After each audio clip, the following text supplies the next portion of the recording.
This time, Harry Redknapp's Bournemouth and other cup shockers. 'Cause I'll stay a wild rover forever and more. Hello and welcome to By Far the Greatest Team, a podcast in which football fans attempt the impossible to rank who is the greatest team of all time. My name's Graham Dunn, making the case for Oxford United where it doesn't belong. And I'm joined by a man as comfortable with the numbers as Graham Kelly with his velvet bag. It's Jamie Rooney. Yeah, you just completely sidetracked me. Graham Kelly with his velvet bag. I mean, there's some things that you just don't need in your head, Graham. And I think you've just ruined this podcast with that image that you just put in my head. I'd taken the rare occasion because I'd written a really convoluted numbers reference to something else. And then I thought, oh, no, Graham Kelly, velvet bag, numbers, Jamie, all yours. It's very good. It's like you didn't say ball bag, really, isn't it, Graham? It's obviously very tempting. Yeah. Now the image is taking on another dimension in my head. This is just not going to work today, is it? Hello, Graham. Hello, Jamie, our guest. I'm introducing him because he's already introduced himself. Sorry. But Graham, go with the formalities, please. Yes, he's so keen to talk about Bournemouth. Yeah, he's just straight in there. I couldn't resist the level gag. We are looking at Bournemouth, and if you are going to talk about the leading side on the South Coast, then what else are you going to do than bring in an expert and a fan of the statistically fourth best team on the South Coast? It's Bournemouth and South Coast. Jamie, welcome. Thank you. Well, that was a much better introduction than my terrible gag. So thanks for that. Yeah, I know it's terrible, isn't it? I go back long enough to remember when we won FA Cups and we're the best team on the South Coast. Those days are long gone. But I'm looking forward to getting into this. There's some good stuff to talk about Bournemouth, which it still kind of sticks in my claw a little bit because, as I say, I've always remembered them for 95% of my existence as being a terrible, terrible side that I was just not interested in. This is one I should explain. For this pod, the first half, we're going to focus on Bournemouth and Bournemouth versus Man United, and I'll explain some of my reasons as to why I really wanted to look at that. And the second half, we're going to expand it out and talk about some other Grey Cup shocks that there have been. One of the things that does absolutely draw it to me is, if you looked, in 1984, Bournemouth beating Man United was a shock. 40 years on, Bournemouth beating Man United in 2024 is not a shock in any way. 40 years on, Grimsby Town beating Manchester United isn't a shock. So there's nothing surprising about what you just said there. But to your point there, Jamie, for all the time I can kind of remember, and it is difficult I have to sort of pinch myself to actually think they are where they are because they were kind of like the Tranmere to Liverpool and Everton, the Walsall to West Brom and Villa. Bournemouth were an absolutely harmless side there on the South Coast. As a Pompey fan, do you even have a rivalry with them? Are you even concerned? No, is it just goodwill? No, it was that patronising, Bournemouth won, that's nice. They were in such a different sphere of influence until, we went through our administrative meltdown. And I think we passed on the way down and they were on the way up. And so kind of you fast forward to now and everything's changed. But no, in the old days, Bournemouth would come along for a bit of a pre-season friendly like a lot of the non-league teams and you just get your players to have a run around with them. But my goodness, it's changed now, hasn't it? But there you go. It's funny, you chat to Southampton fans and it's the one thing we can agree on. We hate each other, right? But when Bournemouth turn up, they want to hate Southampton and Southampton don't want to hate them. They want to embrace them. They want to love them. They hate us. And it's the same with us when we have played Bournemouth. They try and get a rivalry and Pompey fans just aren't interested. There's nothing there. I think what needs to happen in Dorset is Boscombe need to form a football club. And then you've got like a proper rivalry. That's what needs to happen. Yeah. I mean, Bournemouth, Boscombe, once upon a time, they was part of the same family. Absolutely. Get Boscombe Athletic in the league and then suddenly you've got a rivalry down there. So this was definitely, one of the reasons I was keen, you would think if you're talking about, a greatest team podcast, you should really be looking at the team that charged up the leagues and got into the Premier League. It feels a bit too current, I feel, for us to really fully climb on board. But also, a couple of weeks ago, I treated you, Jamie, didn't I? We had a podcast about Ron Atkinson's Man United, one of your favourite teams of all time, and I'll let you wax lyrical about how great Brian Robson was. Even, isn't Remy Moses a great player? Mick Duxbury, I don't even think we mentioned. And even I said some nice things about it. And, I felt unclean. I felt like I'd been too kind. And I sort of feel we needed some payback. And so this Bournemouth team and this game came hurtling into view. You just haven't left those early Liverpool supporting seasons behind you, have you? You may be Oxford United through and through, but there's a chunk of you that still embraces the teenage Graham, the big Liverpool fan. We will eventually start talking about Bournemouth, but it's one of the interesting things because we both sort of set our minds to think, what are the great cup shocks? Without sort of, trying to ignore some of the really obvious ones, but what are the great cup shocks? When it gets to the 80s, I can't include any Liverpool ones because I think I'm sure they had them, but I just didn't enjoy them in the same way, which I loved to see Man United and I loved to see Arsenal lose. So statistically, am I right that Bournemouth are mostly rubbish? Yeah, other than what you could pick out, they're a lower tier division team. They've really had no success in the top two tiers in their history. And when Harry Redknapp takes over them, and Jamie can flesh this out way better than I can, they were fighting almost a relegation. Their crowds were less than 3,000. They had no money. They were a team that got rid of the better half of Bournemouth in 1971 when they departed with Boscombe and dropped the Athletic as well. So yeah, for my money, we're Manchester United FA Cup holders in 1984, drew Bournemouth in the third round of the FA Cup. I can't exactly remember what I was thinking, but I can pretty much say that I was confident that this was just a pass to the fourth round. And there wasn't an ounce of me that was thinking that Ron Atkinson's all-time greats Manchester United was going to lose this fixture. Now, I can add a little bit more to this. I found this statistic that said that in all of their existence, they spent 70 seasons in level 3 football. They spent 11 seasons in level 4 football, so old Division 3, Division 4. They've only spent 7 seasons in the Championship, and they've spent 8 seasons in the Premier League. Even my poor maths, more than 80% of their time they've spent in the lower 2 leagues of football. So I think that answers your question. And to just elaborate on that as well, I think more than 80% of their time, they've spent those 15 seasons in the top 2 tier in the last 20 seasons. Yeah. Not jumping too far ahead, but Redknapp finally gets them into the second tier, I think, where they finish 12th. They don't finish higher than that until 2013. It's kind of, this is a team that historically are not great, and they're definitely not great when Harry Redknapp walks into take over. Whilst this is his first manager's job, which he eventually gets, he joins initially as assistant. It's not his first coaching role, is it? He has starred for one of the giants of Oxford football. The giant, I like to think, of Oxford football, the city of Oxford, which is obviously bigger than the United. I should be careful saying that, should I really? That's a bad thing to say. That's not going to make the edit. So after his playing days, he popped off to our favourite league, Graham, the North American Soccer League, but he popped over there at a point when it was almost coming to an end and it was dying. And he then got recruited to come and join Oxford City, the mighty Oxford City, in the 7th tier, the Isherman League, the 7th tier English football, to help his old mate out, his old chum, Bobby Moore, the great England captain of 1966.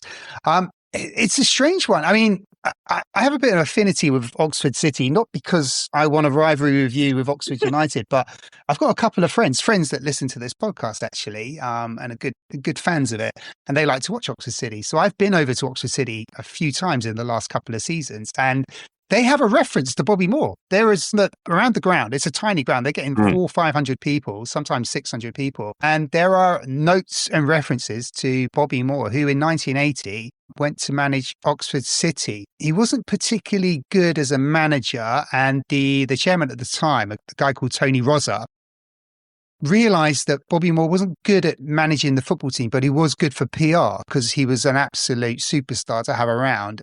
And so Tony Rosa actually used Bobby Moore to set up a business. Score with Moore was the name with business. So he's even using Bobby Moore's name. But then he took him to one side and said, you know what? You're not very good at doing the manager thing. Is there anyone that maybe can come and help you? And as it turns out, Bobby Moore was like, and such a gentleman, just took it as, you know, the charming gentleman that he was, such a cool, calm and gentlemanly. Even when he went and managed Oxford City, he still was on England blazer. Incredibly, you know, that was the qualities of the man. But yeah, he did. He had a mate who was coaching out in North America, a youngster called Harry Redknapp, and he brought Harry Redknapp over. It didn't work out too well for him because they got relegated. You know, Harry Redknapp joined for around about £6,000 a year, and Redknapp reflects on his time at Oxford City, looking at his old chum, the England captain of just 14, 16 years ago in this early 1980s when Bobby Moore was managing Oxford City,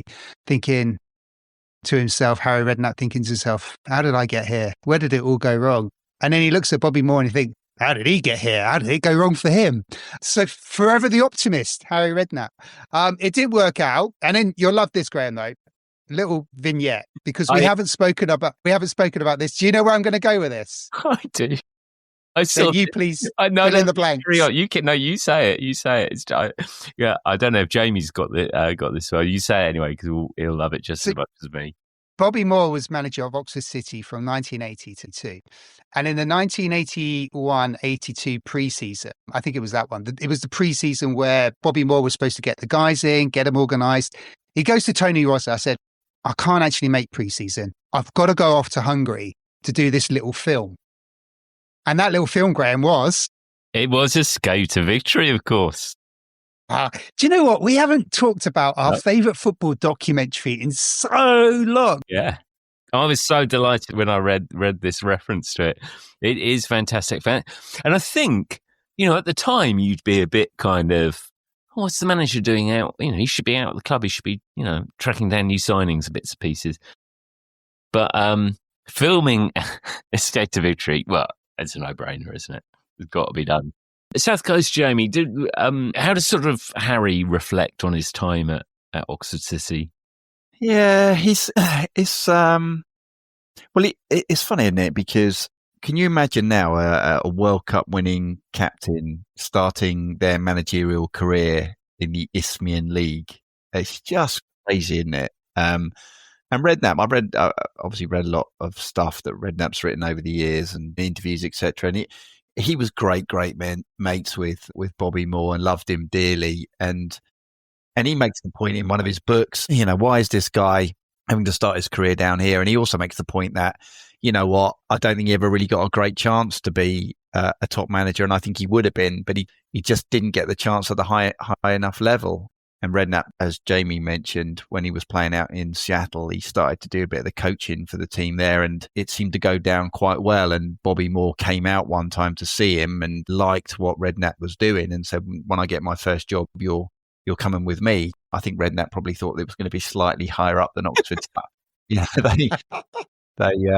they began their illustrious career there. There was one great detail, you probably got this as well, Jamie. They brought in some players, including a goalkeeper, a chap called Martin LeBlanc, not Matt LeBlanc, but Martin LeBlanc, who was a goalkeeper from Jersey. Now, I don't know if this has been exaggerated or not. Apparently, they were flying in to play these games from the States to play for Oxford City. And he was no good as well. I think that was the other thing, that there was no obvious reason. I'd love to think that was true. I'm sure it can't be, but just too good. Just too good.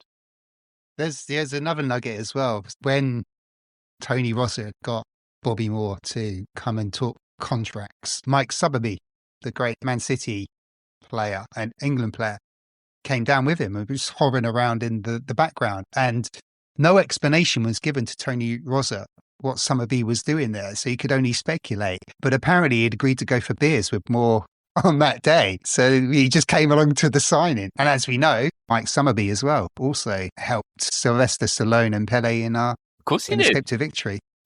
So Redknapp turns up. He turns up at Bournemouth. He's assistant manager David Webb initially, and then we get to that October, just before the cup game, which is happening in January, and Redknapp finally gets his hands on this Bournemouth side. And Jamie, I think it'd be fair to say, South Coast Jamie, that is, fair to say that this Bournemouth side, it's not full of stars, is it?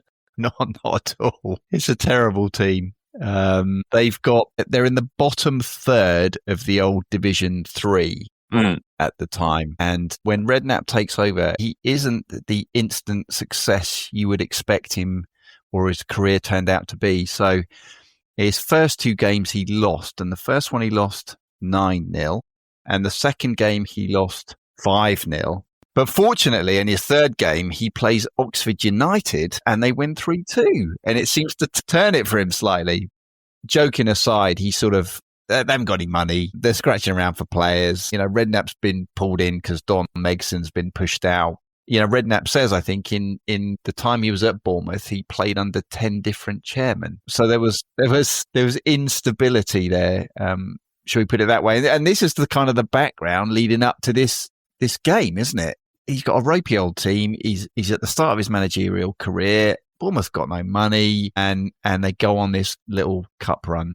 I was just marvelling at the fact that Football Manager had gone through 10 chairmen, because it's quite refreshing, because it's completely the opposite these days. Very definitely. So Man United have to come over to Dean Court to play Bournemouth. Man United are riding high, so they are the FA Cup holders, and Jamie, they have some stars in that side. Anyone listening to our pod from a couple of weeks ago can refresh themselves properly on it, but maybe you can do a little summary of how great was this Man United side? Very great, in my opinion, my very blinkered, biased opinion. They were riding high. I can't escape this. Ron Atkinson had started shaping a team that he was trying to win a league championship, and he came very close, as we discovered with Richard Evans a couple of weeks ago. They were second behind Liverpool. They just played Liverpool in the weekend before this particular FA Cup, this third round FA Cup tie. They've been away to Anfield and they'd taken a draw. Yeah, there's a lot of stars in the team. You've got Mark Hughes, as we talked about, coming through, but Brian Robson, Ray Wilkins, Frank Stableson, Norman Whiteside is established, Remy Moses, Arnold Muren. This is a really tidy team. Now, I will point out, before we get into the detail of the game, that there wasn't many recognised defenders in the Manchester United team for this particular day. That's always an excuse, isn't there? Always an excuse. I was looking for him. I was so desperately hoping, just so it would link to something in the second half of the pod, that Mickey Thomas was involved in some way, but he'd gone by then. But so they'd moved on to pastures new. Yes. And what part? Before he was to move on to pastures new again, and before he was to move on to pastures new again. Jamie, the Bournemouth's prep for this game, I mean, how did Redknapp get them ready? Because he's quite confident. Certainly in the interviews you hear him afterwards, he's very, we were definitely going to, I was confident. So what does he do to kind of get, his renowned powers of motivation?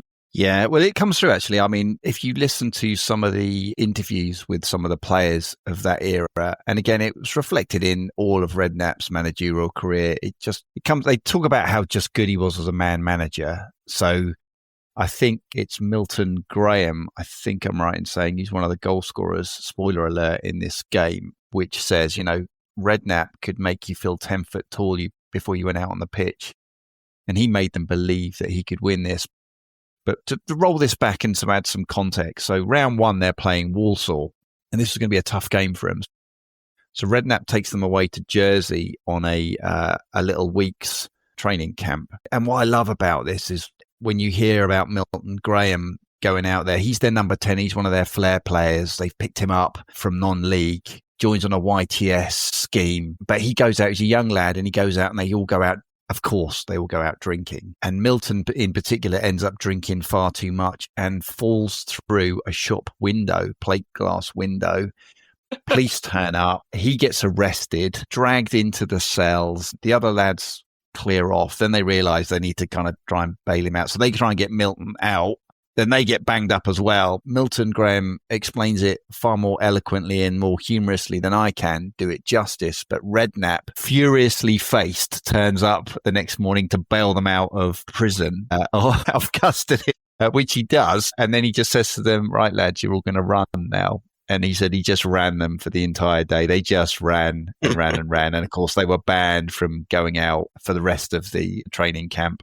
But of course, they get back and they play Walsall. And of course, they beat Walsall 4-0. So, you know, they're on for the next round of the cup. And this is when it starts to get interesting.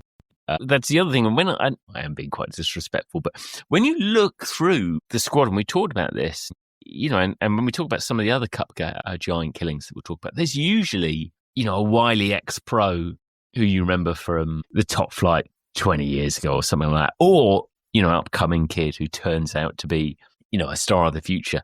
What's fascinating when you go through the names of this Bournemouth side, there's ultimate journeyman 11, isn't it? There's just no one who kind of stands out, which I think says a lot for Redknapp's abilities in terms of motivation.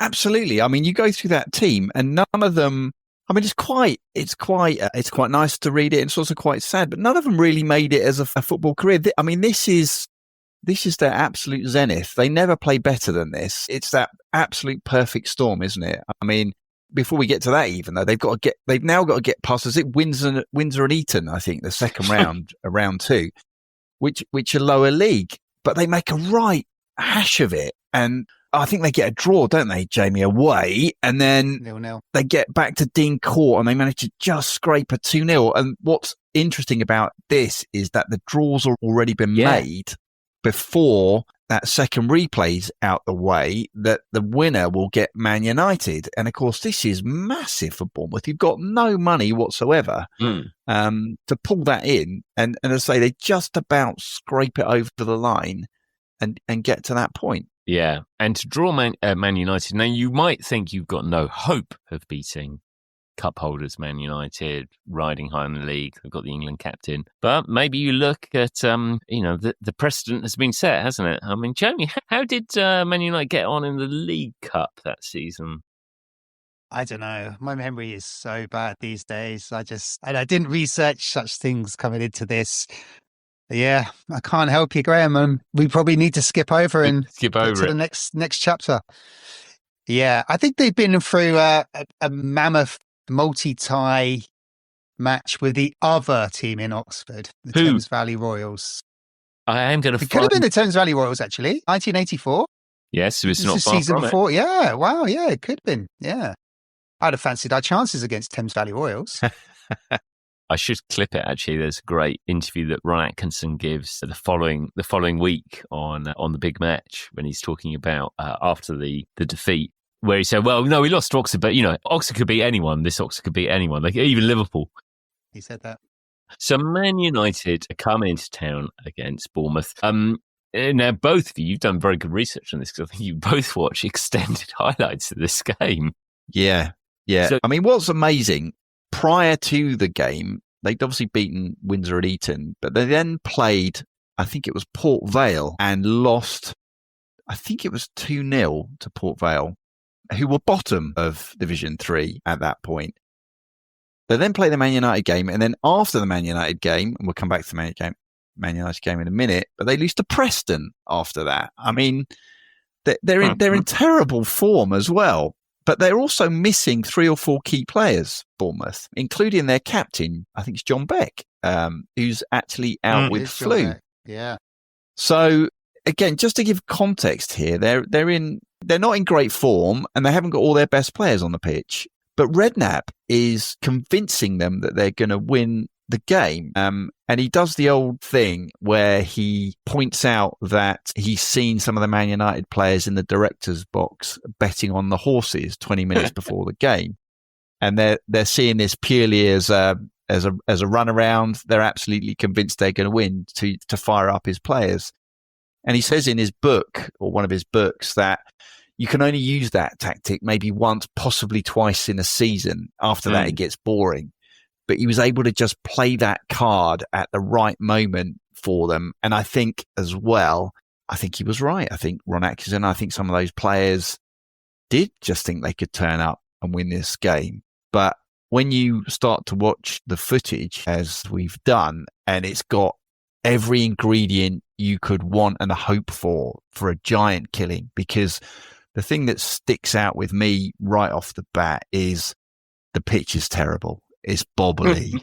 The ball doesn't run true at any moment. The ground's old and creaky. When you got Brian Robson and Ray Wilkins in the centre of midfield that you're coming up against, I mean, it's nuts. But they have terrible games. They're terrible. And, Robson is complicit, I think, in the second goal as well. He plays like a Sunday league player. But we'll go into more detail on that. But what's great is all the ingredients are there and they all come together in that 1 in 100, 1 in 1,000 moment, don't they? I think based on the culture of Manchester United at that time, there may be some truth as well that there probably were a few players in the director's box having a flutter, probably spending their win bonus before they won their win bonus. I was going to pick the game apart, but yeah, I have watched the extended highlights and the best team won on the day. It's only 30 minutes, but other than the last 20 odd minutes when United are 2 down, is there any real threat on the Bournemouth goal up until that point? What Ron Atkinson he seems to blame his players as well. Famously as well, it was that time where he kept his players in the changing room for almost an hour afterwards and didn't talk to the press, which is very un-Ron Atkinson-like. Yes, never want to miss the opportunity to talk to the press. And to your point, Jamie, the pitch is. I think that's probably one of the reasons you don't see the same caliber of FA Cup shocks now. There's lots of reasons why you don't get the same thing, but one of them is that if you go and visit a League Two club today, chances are they got actually a genuinely quite nice pitch. Whereas this, the pitch is awful. It's we're clearly in January. That's another kind of sign. We're not quite on snow, but it's clearly bitterly cold. I think it's bitterly cold. And also, Dean Court has got, I think it's reported just under 15,000. Now, I don't know the average attendance of Bournemouth. I haven't looked it up, but I'm pretty sure it's going to be a lot less than 15,000. So there were probably a lot of South Coast Man United fans in that stadium as well that day. That's going to make a difference, the crowd. And they do make a difference. That's quite obvious when they really this is the beauty of the FA Cup. This is why the FA Cup is such a special tournament. And through the 70s and 80s, with the advent of television becoming more and more of a freaking influencer, it just becomes this wonderful fairy tale. And you just love the third round for days like this. You don't want it to be your team, but there is going to be, through the 70s and 80s, there was always going to be a team that would fall at this third round hurdle. The other sort of great thing about all these sorts of ties is they're in front of a baying capacity crowd. And of course, because we're talking about the 70s and 80s, and this didn't always go well in the world, but people are rammed in, aren't they? There's kind of people in the weirdest places. It is people hanging from the rafters. As you said, the weather's always a factor. The pitch is pretty awful, but, I have really clear memories of, one of the beauties of the third round day in particular, but third round, fourth round day it was actually worth watching Football Focus because they would have Motson in his coat. The classic story was, local fans have been here since 5 o'clock this morning getting the pitch ready so this game can be on. Because obviously, if you can play this game in January when the pitch is a bit rubbish, you basically take the football out of the football game. Definitely. And you can see it in the game. I mean, I think there's a quote by the first goal scorer for Bournemouth, Milton Graham, who says, we were told to kick him as well. And there's a few tasty challenges go in on that. And again, they just the Man United. Was Robson the current England captain at the time as well? He was. And again, you never know, do you, whether he was carrying an injury and playing in that game because he didn't have a good one. You had Frank Stapleton up front, didn't you? He was being marked by Roger Brown, who was the Bournemouth centre back, who was famous because he was basically a heavy chain smoker. So I think it's Milton Graham or Ian Thompson, the other goal scorer, said basically Brown couldn't run, and he probably couldn't run because his lungs were full of smoke. But his positional sense and his heading were second to none. But that's why he's playing at this level. But he was able to just keep Stapleton in his pocket for that game. And Stapleton, again, was he? International player at that time as well. You had all these little things going. They all raised their game. And again, poor old Gary Bailey, there wasn't an awful lot going on in the first half. And then Bailey makes a terrible sort of flat, doesn't he, for that cross that comes in. And Milton Graham is the first goal scorer who kind of just sneaks in from it's great when you listen to his interview, he said, I like to tell people I smashed it in from 14 yards, but in reality it was 2. And he said, I was about to do a great goal celebration, but I slipped as I scored the goal and I sort of stumbled. And then I thought what my goal celebration was. And then the players jumped on me. And he said, that was it. And they go 1-0 up. I love the goal celebration from it because it is really ordinary. Yeah, it is. And you then think Man United are going to come into it and really go for it. They're going to step up. But from what I saw, they didn't really do that. And then there's actually a great finish for the second goal, which is Ian Thompson. And he's an interesting character because he's actually a graduate. So he's done his teacher training, graduated, and he's playing lower league. Just for backstory of Ian Thompson, he's been playing for Andover and Poole Town and Salisbury, and he gets spotted by Man City at 23-24. But it's the season where Man City then get relegated by Luton. He's actually in Manchester looking at houses with his fiancée, and he gets told it ain't happening because the manager's been sacked. So he's back down south. And he's actually playing in a testimonial for Salisbury against Bournemouth when Harry Redknapp spots him at 24 and offers him a contract. So he's only been at Bournemouth for 6 months when he's lining up against Man United. And he's, at this point, I think he's 25 years old. So it's almost like his career's almost just about gone here, but he's a good player. And it's a great finish. If you see that goal... Now, the ball comes in. It's a long ball banged in from the halfway line. Their Bournemouth centre forward makes tussles in the box and creates the space. Robson doesn't clear the ball, and Thompson really hits it kind of first time, sort of toe pokes it. Bailey can't set himself. It's a great finish, actually. And I think there's a great quote from Ian Thompson sort of later on, as sort of said, in an unremarkable career, that was a remarkable moment. And he kind of never really... He suffers with injuries and he never really moves on. And in fact, he just goes back to non-league. But there is, again, just a little side note vignette here for you, Graham, is that actually, I think it was at the end of the season, Jim Smith of Oxford United taps him up to take him there. It's all going to happen, except that Jim Smith then falls out with Robert Maxwell and goes and joins QPR.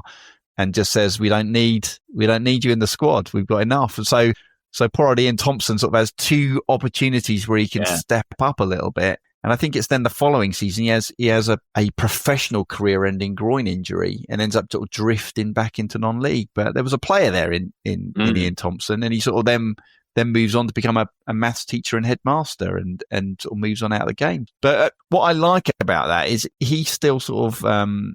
He loves the fact he doesn't brag about it, but it's sort of like he has it in context in the sense that he's not bitter about his career. He just had a great moment where he bangs in a goal against Man United in an FA Cup game and is forever remembered for that. So, and the same with Milton Graham as well, the other goal scorer there. I mean, he ended up working in engineering in Peterborough and happily went on a normal life, but 2 remarkable moments in their footballing careers. Yeah, I think Milton Graham, which I have to say is a fantastic name, by the way. Within 12 months, he shipped off to Chester City.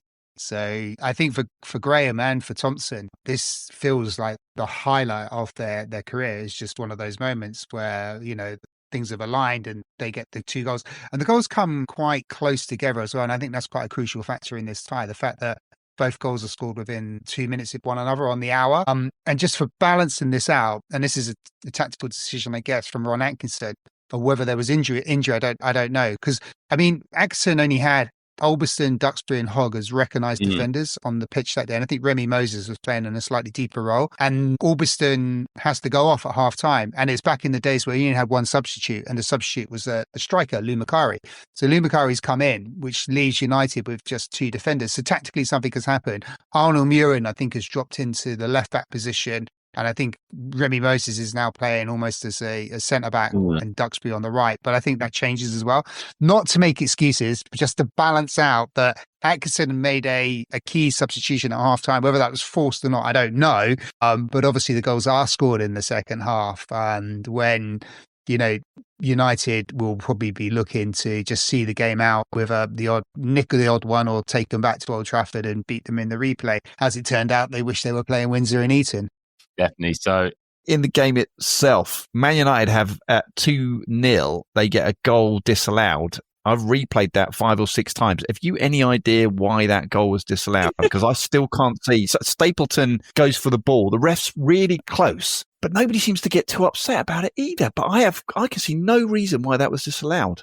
Yeah, to quote a quote from the 1980s, answers on a postcard. I really have no idea. Like you, Jamie, I can't see anything wrong with it. But also, I'm amazed that the protests are not there. Yeah, it's just accepted that the referees. Maybe the game was slightly different in the 90s. Maybe it was a case of you just got on with it and you didn't make a fuss. I can't remember it being that sanitized, but maybe it was. But yeah, I for the life of me, I can't understand why it was disallowed. But I think if Macari's goal stands, it probably does change the shape of the last 10, 15 minutes because United would have had something to really go for to get that draw. But yeah, no idea. And also, I think you've noted this as well. Lou Macari seems to lose most of his shirt as well. And you don't really see why, and there's no reference to it whatsoever. Even Ron Atkinson doesn't make any reference to it. So you're thinking that, the manager's feeling bitter because he's lost, probably feeling more bitter losing this one than he did against Oxford United.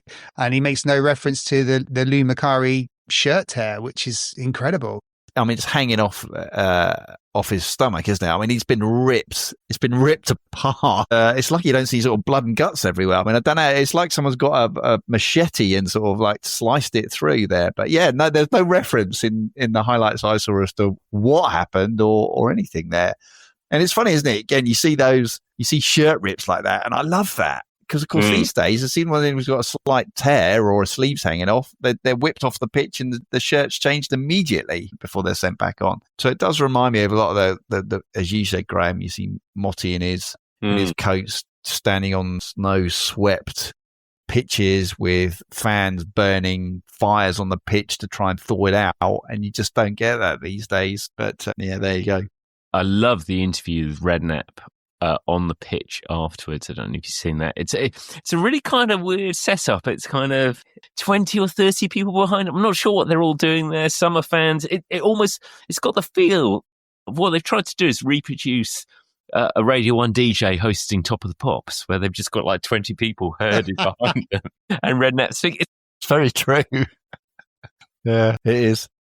He's quoted in it. He said, it's got to be the greatest day of my life.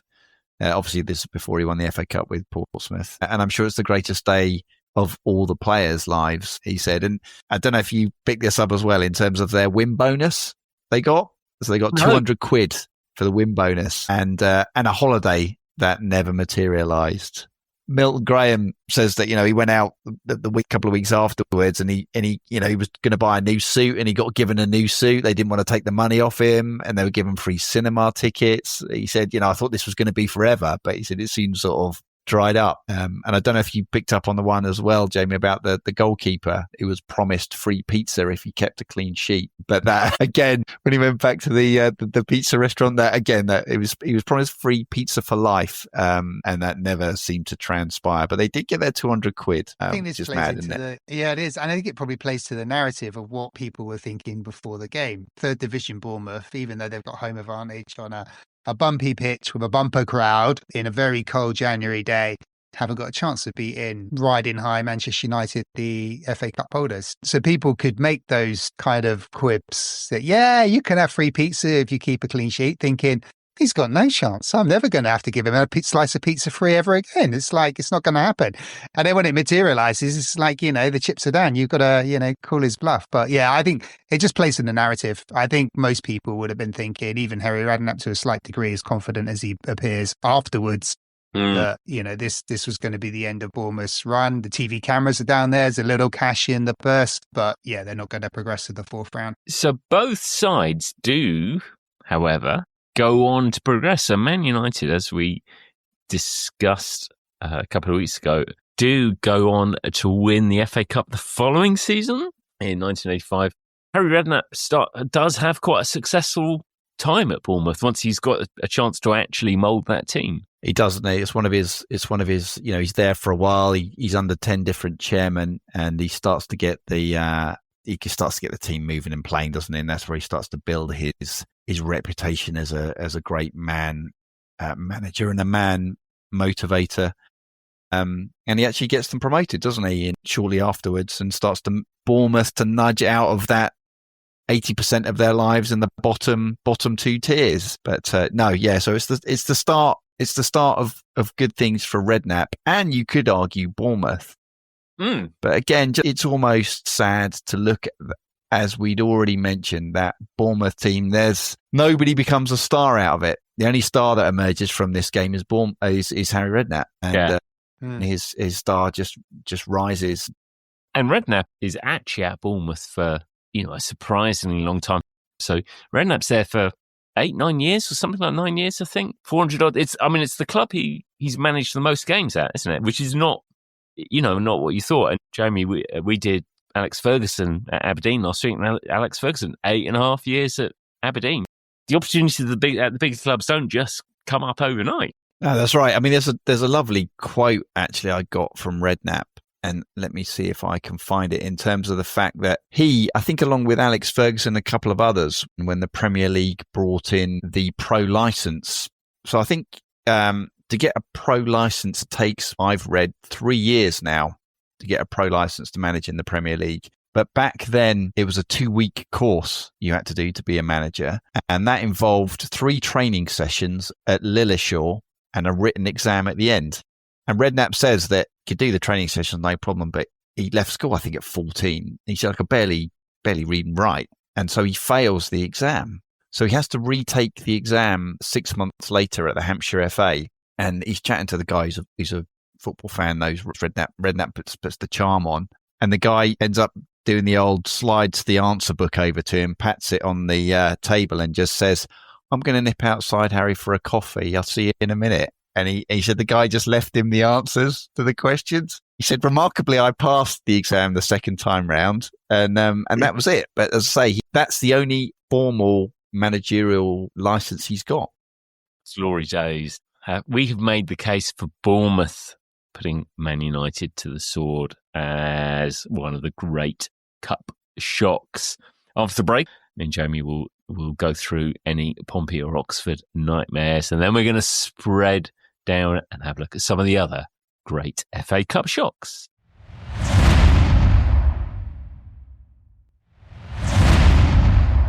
Excellent. So welcome back. We're on our FA Cup shockers. We've given you the brilliant Bournemouth humbling Man United. And I think it's only fair, if we're picking on Man United, for me and Jamie to have our own confessions on this. Now, when I thought about it, I really struggle to think of any Portsmouth FA Cup humblings. Yeah, I mean, it's not something I like to talk about too much, but we used to pride ourselves on never being defeated by a non-league team in the FA Cup. And a few years ago, that was done when Aldershot beat us at their place 2-0. Not our finest moment. So yeah, that one beautiful record we had where we'd never been defeated by a non-league opponent went there. Yeah, under I think that was dear Randy Alford was our manager, who didn't last an awful lot longer after that. Well, you have the Aldershot disaster, which I see your Aldershot disaster and raise you Oxford's Aldershot disaster.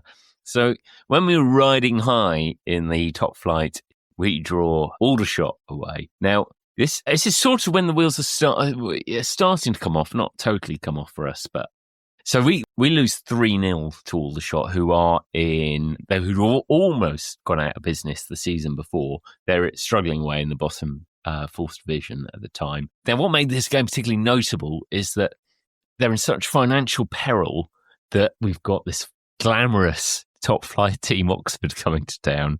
Unbelievably, they charge as much as £9 the ticket prices are for the game, which causes such outrage that so one of the things about all these cup games is that they're absolutely, fans hang from the rafters. Well, this one is essentially boycotted. So there's only like 2,000 fans turn up. But despite the complete lack of atmosphere, Oxford failed to rise to the occasion and are humbled 3-0. Aldridge gets subbed off after now. He's obviously lost interest by then, and his move to Liverpool is accelerated almost immediately after this game. So that's pretty low.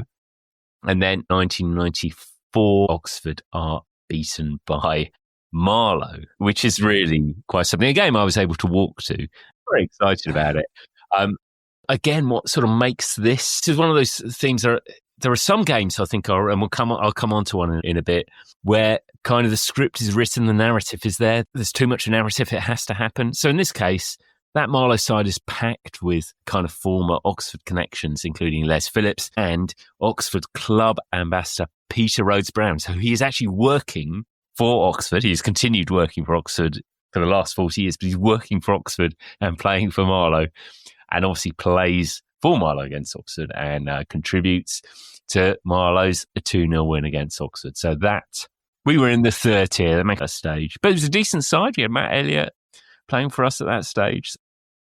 Pretty awful. But I almost enjoyed it, as it was quite weird being at that Marlow game.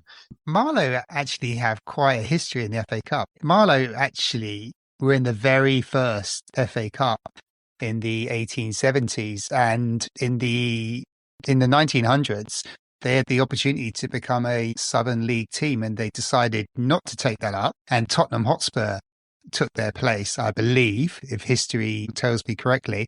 And then Marlow went on to play Tottenham Hotspur in the FA Cup, if you remember as well. And they were drawn at home. And Graham, as you walk to Marlow, you would know that Marlow probably isn't the most suitable location to host a top flight football team as big as Tottenham Hotspur. So they switched it to the old White Hart Lane. That is a great fact. So this is gonna be a bit of a random, unstructured second half. We're just going to fire through, and in a bit I'm going to ask Jamie has done a bit of work on what different ways of calculating a cup shock and bits and pieces. But there's a couple of other games I think I'm just going to kind of call out just as sort of ones that just strike as having the DNA of a proper cup shock. That Oxford that lose to Marlow, managed by Dennis Smith. There's a real yin and yang about cup football and cup shocks and what comes around goes around. Dennis Smith is manager of York City, the York City that beat Arsenal in 1985. And this is an absolute beauty of a game. So this one has all the elements that we're talking about, because this one, go on, Jamie. And it's the fourth round. Fourth round. Most shocks generally happen in the third round, which is where the top two teams, for those who aren't familiar with the FA Cup, which is probably no one listening to this podcast, is where the top two tiers of English football join the competition. And by that point, there's already been 6 or 7 rounds that's kind of filtered out, and there will be a few non-league teams. So the third round is where you normally get your big shocks. So in the fourth round, the game you're talking about, it's a little bit less frequent. But what it does have, I mean, that one genuinely has the snow on the pitch. So this is a real... It's a frozen pitch. There's no way the game should play. You wouldn't even play ice hockey on that pitch. There's snow absolutely everywhere. I mean, the snow is full on the sides, and you can see, straight away that Arsenal side just want to... I mean, they don't want to play the game, obviously, and they just somehow want to escape. And they look as though they have made it through. So that one goes to 0-0, and we get to injury time when York City get a cross. And I think it's quite unusual. I think it is a penalty, but it's quite unusual that Steve Williams, who starts fouling Keith Houchin, this is a name who is going to continue to crop up, way outside the penalty area to begin with. And then it carries on, and he's still fouling him. But it's totally off the ball, and I don't even think there's much sign that the cross is going to him. But the ref's just behind it. He sees it. He gives it. York City have a last-minute penalty. Keith Houchin steps up to take it. On this one, he's got the full Bob Willis run-up. Absolutely, he's out of shot, comes steaming in, and then just gently side puts it into the corner. It's a really subtle penalty, actually, far more subtle than you think. But he's reading the conditions, because the pitch was frozen. The ball was acting like a bar of soap. You could slide it in. The only thing that's missing in this game is the lesser spotted orange ball, isn't it? Well, yeah, you're right. It should have been orange ball. Should have been orange ball conditions. I think the referee was far too focused with getting his cronies to shovel the ice and snow off the pitch than to think about what ball we should be using. Yeah. There's a great clip, and I'll share it on the socials in some way. So there's snow on the sides, and like I say, all these games in the 80s, they're even better in the 70s, where there's even more random people on the sides of football pitches. But there's a brilliant thing. So amazing, York win their first corner. They scored, practically after, I think it's a couple of minutes into injury time, and they win their first corner a couple of minutes later. There's footage of the guy getting ready to, coming back to take the corner. And there's genuinely kind of a trolley there with a couple of people selling something, and they have to gently shuffle it out of the way. Oh, what on earth are you doing here? So Keith Houchin, of course, and this is what I love. This is what I love about the Cup. So Keith Houchin obviously then goes on. He has a trilogy of FA Cup moments. You can probably guess at least one of the other ones. Can you guess? So what else has Keith Houchin done in the FA Cup? Well, Jamie was on a podcast where we talked about one of them in a two-parter where we talked about the brilliant FA Cup build-up in the 1980s, and then we covered the Coventry City team, which is definitely going to be one of them. But Jamie, I can't think of, other than the header in the final against Tottenham, which I'm sure is one, I can't think of the other right now. No, I'm not thinking that. I can see him rising like a salmon for Coventry, but you're gonna have to put me out on misery. But it's very much the arc of how these things go. So Keith Houchin breaks into cup final fame by scoring this penalty against York, hits the peak with that fantastic diving header, and then hits the nadir of it by coming on as a late substitute in the Coventry Sutton defeat. So what comes around goes around. Fantastic. I think you can argue Keith Houchin is involved in 3 of the greatest FA Cup moments, only 2 of which you'd like to remember. Well, I mean, I could just add to this because I've done some research on this, and go on. I'll share a blog rather than bore everyone on it right now. But I've created an index. I've called it the Giant Killing Index. It's a GKI. And honestly, there's a blog on our website, and you've probably seen something on our website that says the greatest index. It kind of ties into that, a little side project that we've been working on. So it does link into that, and I can give you some data. So I've looked at 11 games, and the Coventry Sutton game is in there, and we won't disclose. We can go through these games by games, but I could probably give you a bit of flavor in terms of where I think they rank in terms of the greatest upsets or the biggest giant killings. But then, having said that, I was trumped by the mathematical innovation of University of Bath, who came up with a game that wasn't even in my top 11, which was the probability of 1 in 16 million. And this game isn't in this is West Bromwich Albion, sorry, Ian, losing 4-2 to Woking. So yeah, 1 in 16 million. And the next biggest probability was the Hereford Newcastle game, which was 1 in 32,000. So yeah, but my 11 don't include that, but I have got some data, and I can bore you with some information about these games. And I could tell you that the game you were talking about, the York game versus Arsenal, ranks in my little data of 11 games I looked at as number 10 as a shock, which I've categorized as strong upset. Yeah, and I've got in my tiers, I mean, this is really going to be a blog that everyone's going to want to read, right? We've got a miracle shock, we've got an iconic shock, we've got a classic shock, we've got a strong upset, and we've got a minor shock. So that's how I've ranked them. I like it. So Fantastic. where would, I'm not picking on Arsenal, what about Arsenal, Wrexham, and Mickey Thomas? Yeah, I mean, this is absolutely iconic. For those who aren't aware of it, Mickey Thomas, who we referenced previously, go to the racecourse ground to play Wrexham, who should have got relegated from the Football League the season before, but didn't because I think it was down to, I can't remember the team that was coming up. It's more confusing than this. This is a rabbit hole that I got stuck down. So Wrexham, they finished bottom and they should have got relegated or... I think actually straight relegated by then. I think we were... Yeah, by that point, it would have been... The bottom team was out of the league. But this is the asterisk that Wrexham didn't go out of the league. And they didn't because the Football League had decided to expand. You're right. Now, That's it. I missed this. And I was thinking, well, hang on a minute. Hasn't it always been 92 clubs? It's 92 clubs now. I'm sure it was 92 clubs. I've been searching away. And it was about the time the Premier League, they had decided they were going to go to 22 teams. they were going to expand the league to 94 teams. So Wrexham don't go down, but someone gets promoted, I assume. So they're at 93 teams the following season, except Aldershot go bust only 5 years after having beaten Oxford. That's how impressive our defeat to them was. And then they have 93 teams for the following season. They obviously agreed that no one's going to get relegated. And then Maidstone go bust. And then they obviously decided, let's just stick at 92. I do remember that now, but I had forgotten about that. And I'm sure we spoke about that with Mark Griffith when we did. We probably did. We must have. Yeah, the Wrexham team. But yeah, just to get back to it. So Wrexham shouldn't even be a league team when they're in the FA Cup playing Arsenal in the third round, as it was, of the FA Cup. And Arsenal are the reigning champions. And they go to the racecourse. Wrexham, a Division 4 team at the time. And Arsenal have a strong lineup. They've got that famous back five: Seaman, Dixon, Adams, Bold, Winterburn. They've got Alan Smith up front. They got a good team. And they go 1-0 up.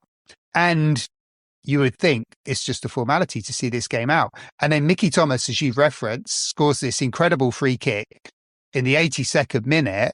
And suddenly, Wrexham have a cause. They got something to fight for in the last few moments of the game. And 2 minutes later, Watkin for Wrexham bags the winner, and Wrexham hold out. And lowly Wrexham beat mighty Arsenal in the FA Cup third round, 2-1. Now, that's considered in my 11 teams with my ranking, the GKI. That's second, Graham. That's second on my list. Yeah. We've got this is like, I mean, we'll work on the format, but this is like a game of Family Fortunes. I'll go through my options. Wilson family confer. We'll be going over shortly. I'll come up with something very random. Mickey Thomas's goal is glorious. We've talked about how great that is. It's that's another thing I will say about what makes these cup games even better. And you saw it in the Man United Bournemouth game, and you see it a bit in that York game. You definitely see it in this one. Because they're being played in January, the games finish under the lights, don't they? It just adds another layer of atmosphere to it. So Mickey, and these two goals come really late in the game. So it's like a nighttime game, which I think that's another thing that adds to the drama of some of these shocks. I had my own little, I had my 4 points. What makes a great cup shock? It's not as detailed as yours, Jamie, sadly. But here's Wilson's 4 points of a cup shock. Here's the ingredients you need, right? You need massive underdogs. So it's got to be at least 2 leagues lower. Right. Mm-hmm. So you have to tick that box to be a massive cup shock. You've got to be 2 leagues lower. You can be Championship at Div 2, whatever, but it's got to be 2 leagues. Just for balance, Jamie, as you go along, I'll just compare and contrast. So I have that.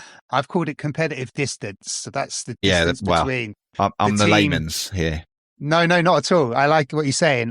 It works. So yeah, where the teams are positioned against each other, competitive distance. So yeah, I have that in my 8 factors. And my other point is it has to be internationals versus non-league or former non-league players. So you've got to have a current international in there. You've got to be playing non-league or former non-league players. Again, I've blurred the edges a little bit here. But you can see where I'm going. So that's my other point. So I completely agree. So just to kind of labour in there with where you are, I'm completely aligned. This is brilliant. So I've got that as lineup authenticity. And then I've got my last point really is there's got to be a great goal involved in it. So Mickey Thomas, qualifies there. You've got to have something different. You've got a great goal. You've got to have a motty commentary. Yeah. It's got to be live on TV. You need that USP. There's got to be something that. So it's not just a boring win. It's got to be above and beyond to make it a great cup shock. Yeah, so I've also got that. I've got that as drama and story as one factor, but also cultural resonance as well in terms of how it feels the factor. So I think we're aligned. We're totally aligned. I mean, you clearly worked it out a lot easier than me. I needed to go away and spend 4 weeks on this, coming up with a ranking system that no one's going to care about. Or I just panicked and just throw whatever came to my head really quick because I hadn't done the research. But I've also got, just to kind of clarify this, and then we can go back to the game of Family Fortunes, which I really like, actually. So I've also got opponent strength. So not just the lineup, but the actual form of the teams coming in. So you could have a lower league team that's doing pretty well against a top tier or second tier team that's struggling with relegation. So there is going to be, a strength factor in there as well. Venue and conditions, we've talked about non-stop, frozen pitches, muddy pitches, home advantage, bumper crowds. That makes a big difference. Legacy and influence. So when we talk about the Bournemouth one with Redknapp, he doesn't move straight away. It's like 7-8 years before he moves on to West Ham. So that, and we talked about the Bournemouth players, not really. That's the highlight of their career. So there's not much legacy and influence, and then cultural impact. So, and this is where television becomes a huge contributor. The FA Cup and television, they go on this mutual transformation. The two of them, they go in the same direction, and they're so dependent on one another. So that's my boring factors. And now we can get back to the game and cut all of that nerdy stuff out. We'll go to a bit that we're definitely going to have to cut out. But Mickey Thomas, well, what I can tell you, 6 months after his brilliant goal in January and August 92, I think it is. It's a brilliant headline by The Independent, who are clearly being covered by legal advice at this stage. But how much of the story can we tell? Well, the headline is, footballer attacked in car while with woman. I have read another piece which goes into rather more detail about that, but you can draw your own conclusions. And of course, within another year, Mickey Thomas is in jail for counterfeit notes. And I think the FA Cup just has something that says this is written. Just accept it. And that's definitely true I'm going to take you to January 2003. David Moyes takes his Everton side to fourth tier Shrewsbury Town, who are managed by Kevin Ratcliffe. And sure enough, they do. They win 2-1. We have 2 goals from the fantastic Nigel Jemson. I always like talking about him, including a very special free kick, Mickey Thomas style free kick, and a late winner, and an absolute genius of a game. Jamie, firstly, where does that even rank in your top 11? It is in my 11. It was one of the games that I picked out, and it ranks at 11, and it's my only what's considered minor shock in my GKI ranking. And I think it's because Everton were in a pretty poor run of form themselves. So I know David Moyes has done some great stuff at Everton, but I think maybe they were probably mid-table in the Premier League at the time. And I think there were some senior regulars started for Everton, but I haven't got the team sheet in front of me, so I don't know. But I think there were maybe a few regulars missing. It's quite a decent side. Wayne Rooney is in that side, so a young Wayne Rooney. What I would say is Everton may not have been a great run of form. Shrewsbury are in a terrible run of form. They go on to pretty much lose every game for the rest of the season. Ratcliffe is gone before the end of the season, and Shrewsbury are out of the league by the end of the season. So that is... that just tells me that the GKI ranking system I created is a load of shit then. I definitely think we need some kind of post factor. There are still shocks. You can think of shocks that have happened in the last few years, but I tend to discount them because at some point the FA Cup stopped mattering. So when we're looking at Bournemouth Man United, it is obvious that Ron Atkinson wants Man United. I know they don't have such big squads, so they can't make the sorts of changes you see now. I sort of wonder, 2003, that Everton side, David Moyes, I think they might still be taking it seriously. But we're right at the cut-off point where the more recent cup shocks, you have to factor in how much do the top team care? Yeah, do you have a fixture in mind in terms of that point? I can give you one. Go on.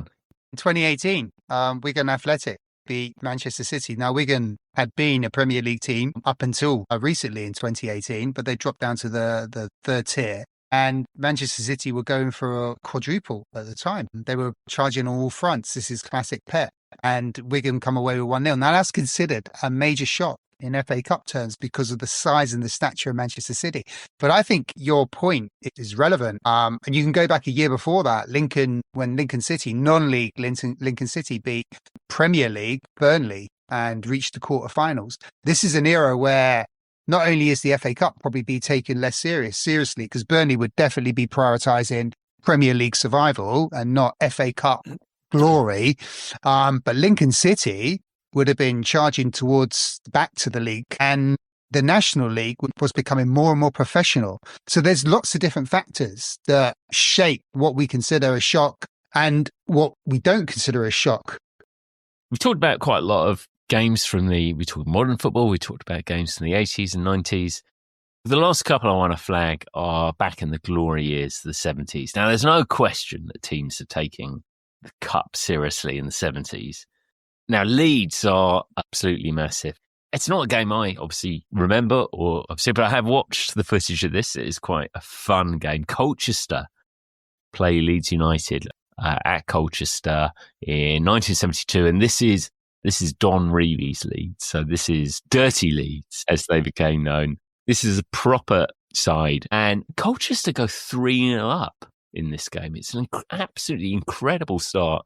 So the two things I gathered from this, having read about it, was that the Colchester have decided to just go play the most direct game possible. And there's a glorious moment, and again, I'll put a link on the socials, with the third goal, which this guy's he's kind of just inside his half on the touchline, and he proceeds to hit what is the highest, longest cross I think I've ever seen. It's like, I mean, it's just a belt. It goes miles up there. They've got a big, massive striker up front, a chap called Simmons. The ball's allowed to bounce. They've obviously worked out that Gary Sprake, the keeper, doesn't really want to get hit coming out for these balls. Charges into him. It's the most rudimentary goal it's possible to see. And amazingly, Colchester 3-0 up. The Colchester United beating Leeds, and Leeds were top of Division 1, I think, at the time, and they were also challenging for what would have been a double. Going with Arsenal, actually, Arsenal ended up winning the double in that particular season.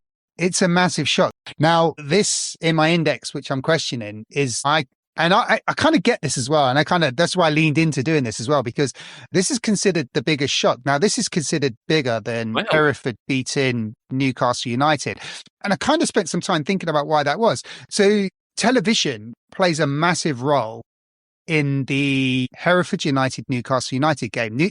Hereford go to Newcastle, as we talked about in the podcast back in season 1.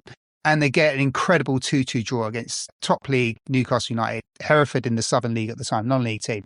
Then they go back to Edgar Street, and we get this incredible game on this muddy pitch where Ronnie Radford gets this equaliser, cancelling out Malcolm McDonald's goal in this crazy crowd invasion. And then on the backdrop of this, we've got John Moxon's commentary. This is where television is playing a massive influence. And these pictures are played back over and over and over. Everyone, of any age who's followed anything to do with the FA Cup will know Ronnie Radford. Now, I think if Colchester United would have had the same TV coverage back in 1971, just a year before Hereford's great victory against Newcastle United, I think it would have that moment. I think television has elevated the Hereford shock to a level that is still a shock, but is it the greatest shock? Is it the biggest giant killing? I would argue that Colchester United beating Leeds United, Don Reevy's Leeds United, is a bigger giant killing than Hereford United. And it misses out on all the bonuses that Hereford gets because it didn't have the backing of television that was just throwing everything at the romance of the FA Cup in the 1970s. Yep, totally agree. That's also true for a slightly different reason of the last game on my bumper list, which is bizarre because it is Wimbledon v Burnley from 1975, and this is at a point when Burnley are riding high in the top flight. I think they're in the top 10. They're very much in. It's really odd battle for the top that year in the league, and Burnley are right up there, and Wimbledon are non-league. And I think at this point, a non-league side hasn't beaten a top flight side before. Away from home. Is it away from home? Away from home. Right, Yeah. okay. Away from home. Of course, it must be away from home. That's the key thing. Yeah. And I can tell you much more about the game that comes next, which is quite interesting.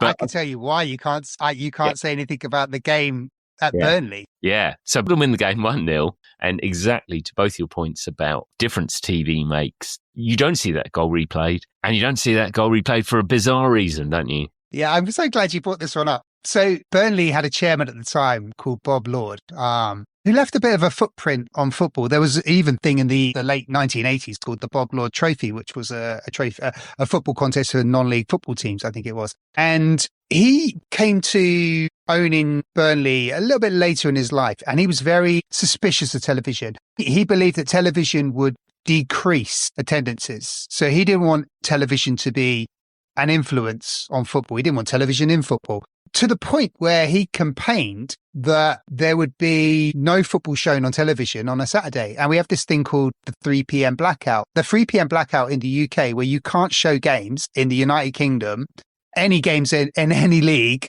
is because of Bob Lord and his canvassing to the FA to say it's going to decrease crowds. And therefore, the 3 p.m. blackout, which we still have in play today, comes from Bob Lord in the late 1960s. So Burnley, because their chairman was Bob Lord, who interestingly as well, Bob Lord, and we spoke about Doug Ellis, who named a stand after himself. Yeah. Bob Lord also names a stand after himself at Turf Moor. And it's worth saying that Bob Lord, he's at the helm, and Burnley having huge success earlier on. Absolutely. He is local butcher done well. There's no media empires. He's a classic old school kind of owner. Probably sounded like I was painting him as a villain, which I don't mean. I've got absolutely great respect for what Bob Lord done. Local boy, born in Burnley, died in Burnley, worked in Burnley, put everything into Burnley. And I think he was responsible for when Burnley won the league championship as well in 1960, I think it was. Yeah. However, he didn't like television, and he had a bee in his bonnet with television. So when non-league Wimbledon went to Turf Moor to play Burnley in the third round of the FA Cup, he wouldn't let the TV cameras come in. So that's why we've got no pictures of this game. But Graham, you're absolutely right. There are pictures of the fourth round game. And I think it just puts this Wimbledon team, this non-league Wimbledon team, on a really big footing as being a great non-league team and deserve their place in the shocks and giant killings of the FA Cup, because they go and they play Leeds United in the fourth round. They go and play Leeds United, and crazily, they managed to hang on for a glorious 0-0.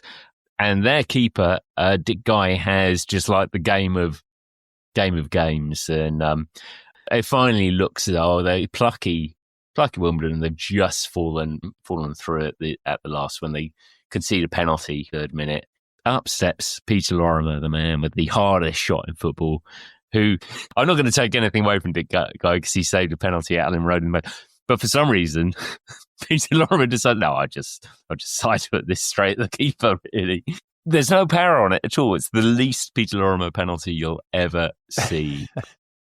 It has a brilliant game. And what's beautiful about that is that this is back in the era of the big match with Brian Moore, which was shown on a Sunday. So on the game, they're showing the highlights of Leeds versus Wimbledon, where Dickie Guy is having this incredible game and saving this penalty from Peter Lorimer. And he's in the studio with Brian Moore watching the highlights back. Yeah. And it's one of those pictures in pictures. You see the game, but you also see cuts of Dickie Guy. You can see he's just smiling, and he's so proud, and he can't even believe what he's seeing. And I love the moment, Graham, when Brian Moore asked him about, did you decide what to do with the penalty? And he goes, yeah, I decided last week what I was going to do. It's so nonchalant. It's just brilliant. And then the replay is incredible. Yeah. Again, so the replay, they switched the game to Selhurst Park. There's 40,000 comes to ground, some massive money spinner for Wimbledon. And they put on another really great show. Dickie Guy makes more saves to keep them in it. Wimbledon actually has some half decent chances in this to nick it. And if you combine the two games, this has sort of everything. The level of shot, the quality about it. You've got internationals. Here, I can give you narrative Claxon, because Leeds' winner is a shot which takes a tough, horrible deflection off the defender's knee. That's the only way they are able to beat Dickie Guy. And the defender in question, Dave Bassett, who almost within a decade of this, has Wimbledon up in the top flight. Where does Wimbledon Burnley feature in your list, Jamie? Features at number 9, incredibly, which is a strong upset, but I'm questioning the integrity of this list right now. South Coast Jamie, you got a chance to steal the board. Is there any other cup shock that you would think about in there that springs to mind? There isn't. I've been quietly sitting in the background, racking my brain to think if I could think of any, and I can't. No, I think you've covered all the ones I knew of, and some I didn't. So I'm impressed. But yeah, I wouldn't pretend I knew anything about Wimbledon Burnley until I began looking at this. Jamie, are there any major ones we should have picked up on this? Well, we have in the 11 that I highlighted, Right. and that didn't include Woking beating West Brom, which it sounds to me like the University of Bath have done a sterling job looking at 8,000 FA Cup shocks and coming up with the 1 in 16 million. We've covered 10. There's only one game missing in terms of my shocks, and it sits at number 3. Portsmouth winning away at Old Trafford. Do you know what? I actually consider that to be a shock. You know. too. Me too. Well, it should be, of course, Oxford beating Swansea. Do you know what? You're so close. Number 3, and this, I am surprised, Graham. Not only am I questioning the integrity of my FA Cup GKI index, I'm questioning the integrity of my Oxford United friend who co-hosts for these podcasts. Number 3 is 4th division newcomers, Oxford United, beating 2nd in Division 1, Blackburn Rovers at the Manor Ground in 1964. Wow. 3-1. Yeah. And there's some wonderful Pathé News, some footage of this, beautiful Pathé News footage of this in the classic Pathé News style. There he is, Big Ron. Where we started is where we end, doing the coin toss. And you give me a beautiful way to segue. If you do want to know more, not necessarily about that game, but about one of the stars of that team, a certain Pat Quarterman. I did make a little guest appearance on the fantastic You Are My Oxford pod, where we put together a team of the 11 non-scoring Oxford players. Where Pat Quarterman comes into that is that he is the king of that. Over 300 appearances for Oxford as a left back, including in that great Blackburn game. And actually, I was literally watching that footage for the podcast again. It is brilliant. That same Pathé Real stuff. And he is the one with the most number of games without scoring at all for Oxford, and gloriously plays a handful of games for Cambridge and obviously scores for them straight afterwards. So if that sounds like it's of any interest, do give. It's a great little podcast there, but obviously it's quite Oxford flavoured. The You Are My Oxford podcast. So there you go. But brilliant footage. And I'm kicking myself for picking the wrong Oxford game. Yeah, considering you watched it earlier today as well. I mean, that's even more of an own goal. I guess one thing that we've missed out, which we normally do on these things, is rank a team. Are we ranking Bournemouth 1984, or are we just jumping over that? I think we have to rank Bournemouth. I think we have to rank them. We have 5 categories of greatness. All-time greats, which bizarrely we have been putting some teams into.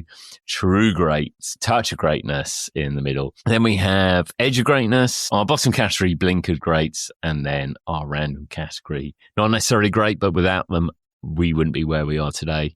Jamie, I'll let you go first on this one, but it's feeling like there's really only one category for this one. Super brief for me. Well, there could be 2, but it's basically a bunch of nobodies beating a bunch of somebodies. Glory, glory, Bournemouth. Well done. Blinkered greats, and that's the highest possible bracket I could put this team in. Yeah, I've got to agree. I had a great lot of affinity with the stories and the goal scorers and everything else. Even I can't make an argument for anything above blinkered greats. Yeah, that's all I got. They are the definition of blinkered greats, which is no bad thing. So we say Harry Redknapp's Bournemouth, blinkered greats. Well, I think we have gone some way to investigating what makes the perfect FA Cup shock. I do think the orange ball would lift it. You get it less, although I think with this Bournemouth side, there is a hint of that non-league factor where these guys have other trades. They're full-time, but obviously we should go on to know quite a lot about what they become. Well, that's it. That was Ian Thompson. I mean, he realised he was probably going to be a better academic school teacher headmaster than he was footballer, and took that on. Because obviously non-league players and having a trade is fantastic for the highlights package commentators. It was then when electrician sparked his team into light, whatever it is. Yeah. But then I had this sudden memory, and you don't get it anymore, do you? That Roger Milford is a policeman from West Orton, or George Courtney is a head teacher. I want to know, is it because referees did that? Did they go professional and start not having another job? Or what's gone on? Why do we know what jobs the referees have? Yeah, bring back amateur referees. Yeah, absolutely. Yeah, that's right. I had a great, it's not really for the podcast, but I think it's just worth sharing because obviously Bournemouth then became very good. But I think it was worth pointing out that they did have a blip where they lost 9-0 to Liverpool, didn't they? Mm. So I then did some digging around to see what the worst Premier League results were. And you'll be amazed to know that the South Coast features quite heavily in the top 4 heaviest defeats. Yeah, I think I could guess 2 of them, and I know where you're going with this. Yeah. So I think you may have stolen my thunder already here, Jamie, but it was still very enjoyable to do it. And you'd get some kudos as well here because the top 4 heaviest defeats in the Premier League's history were, I went down this rabbit hole with the Bournemouth one. They obviously lost 9-0 away at Liverpool in 2022. But then you had Man United beat Ipswich 9-0 in 1995. Then obviously my dear friend Southampton lost. And this is the heaviest home defeat. Because even I had to double take that one. I know. And Leicester beat them 9-0. And then Southampton complete the double by losing 9-0 to Manchester United. And of course, just to finish off my little thing, the most goals scored in a Premier League match is, anybody know? Is it UV Reading or something like that? Reading v Arsenal. I think it's 7-4 or 8-4. So you're going Reading Arsenal, Graham? Oh, I think Pompey are involved in it. I think it's something like, in my mind, it was Pompey Reading, but very good. You win, Graham. You were very close, Jamie. It's the Pompey versus Reading game. Still remains the highest scoring Premier League match in history with 11 goals, and it was 7-4. And I was at the game. It was an incredible game, but I'd throw that in just for entertainment's sake because I was getting irritated that Bournemouth was suddenly so good, and I thought, oh no, they lost 9-0. And then, but so did Southampton. Oh, they did it twice, didn't they? Yeah. And obviously, Manchester United did Ipswich. Excellent. Okay. Well, thank Very you, good. Jamie, from the South Coast. Thank you so much for putting demonstrating that there's no business about Bournemouth's success. None whatsoever. I wish them luck. Excellent. Nice to have you on again. Jamie, thank you as ever as well. Yeah, thank you for indulging me with my now defunct GKI index. And brilliant stuff and great storytelling about Bournemouth, Jamie. That was really, really good fun. I enjoyed listening to Harry Redknapp's early days at Bournemouth. No problem. Always a pleasure. And we'll see you at the next South Coast intervention, shall we say. It's almost as though these things are planned. We will go next week to none other than Dave Bassett's Wimbledon. So we will see his redemption after his own goal disaster. So Wimbledon next week.